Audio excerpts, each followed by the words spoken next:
Hi, in this video we're going to look at how simple it is to navigate around the control panel and give you a basic overview of some of the key functions. This is just an orientation video and we'll cover key areas in more detail in other videos which you can find in the help section at the top of your control panel. The first thing that you'll want to be aware of is that whenever you want to get back to this main screen, all you need to do is click the big TLC platform logo and it will bring you back to this starting point.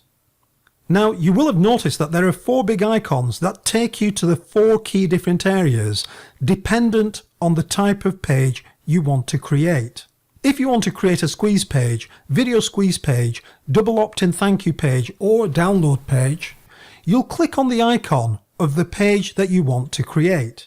So if you want to create a squeeze page, you'll click on the squeeze page icon. And remember, if we want to get back to the main screen in our control panel, we just click on this logo at the top here and that brings us back. Now let's take a quick look at some other key areas.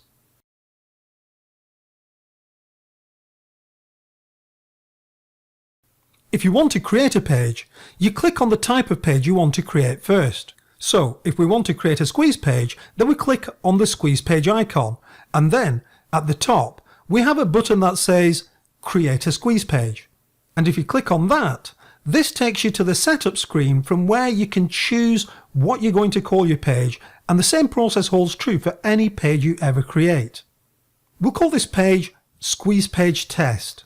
Next we'll select a template. Now when you're creating any page you'll always see these 3 options here too: search engine visibility, meta information and footer HTML. You can either complete these details during this page creation process, or you can come back and complete these at any later time. We'll explain these options in more detail in the video section entitled Edit Page, which you can find in the help section. So for now, all we'll do is click Save at the bottom of this screen.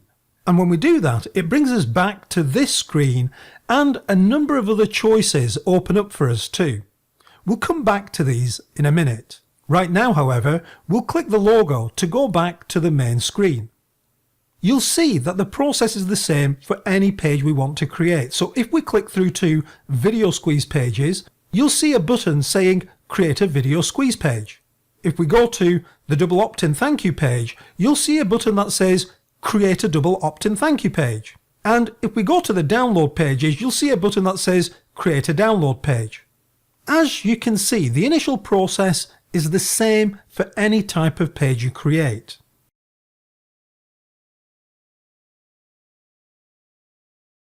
Once you've created a page, a number of other options open up to you. We cover each of these options in more detail in other videos, but for now let's take a quick look at them. The first is Edit Page. This brings you back to the options that you were given during the page creation process, and if you didn't complete them then, you can complete them from here at any time. The next is Edit Content, and from here you can edit every aspect of your on-page content for the type of page that you're currently creating. The next is Footer Links. From here you can create the footer links that you might want to add to your squeeze page that link it to other pages, such as website terms and conditions, or your privacy policy, or any other link that you might want to create. Again, please remember there are full video instructions that explain how to do this in more detail in the help section. Next is Delete, and we'll come back to this in a moment. The next is Preview Page, which not only lets you preview the page but also lets you see all of the changes that you make to the page that you're creating. And right at the end you have the download link. Once your page is created, just click download and your page is automatically zipped up and downloaded in a single file. All you need to do is unzip this and upload the file to your website, and your page will display with all of the changes that you made to it directly from your website. Finally, returning to Delete, click this only if you want to delete this particular template and page. Please be careful, this is an irreversible process. You'll be prompted if you accidentally press the delete button to confirm that you wish to delete it. However, once you've downloaded a page and uploaded it to your website, deleting it from here will not affect the page that you've uploaded to your website.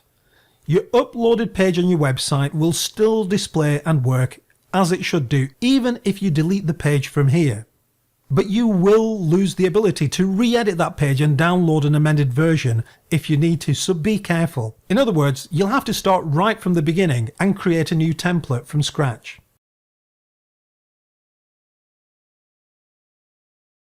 If you want to create another page, you don't have to delete the page that you've already created. In fact, you can create as many pages as your heart desires and manage them conveniently from the same place. So, now that you've created your first squeeze page, if you want to create another squeeze page with another template, you can do so in just the same manner that you created the first. Let's quickly add another page by clicking the Create Video Squeeze Page button, giving the page a name, and then saving the page. Now you can see our new page is here too, and we can manage this in the way that we managed the first, just as quickly and just as easily. Finally, to conclude this orientation video, let's look at a couple of things within the editing areas that you need to be aware of or look out for to ensure that you're making full use of the platform. Sometimes you'll see areas like this within the platform. Wherever you see an area that has a symbol like this, it means the entire bar is clickable. And when you click the bar, it opens up to reveal other content or other areas that you can edit. So as you can see, if we click, the content expands underneath. And if we click again, it retracts and closes. But we don't lose the content that we added. Also, remember to save often. You can click the save button to save your changes at any time and then come back and carry on editing. If you don't click the save button, none of the changes or alterations that you've made in any section that you're editing will be saved. Also, in some areas you'll find radio buttons that open up other options, like this. Also ensure that to select an option, you don't click on the image as that won't select it. You need to click within the radio button for the option you want to select. So make sure you select the radio button and don't just click on the image. That concludes this orientation video, and it should have given you a good overview of how to navigate your way around the control panel and the workings of some of the key areas. Please refer to the other videos in the help area for further instructions.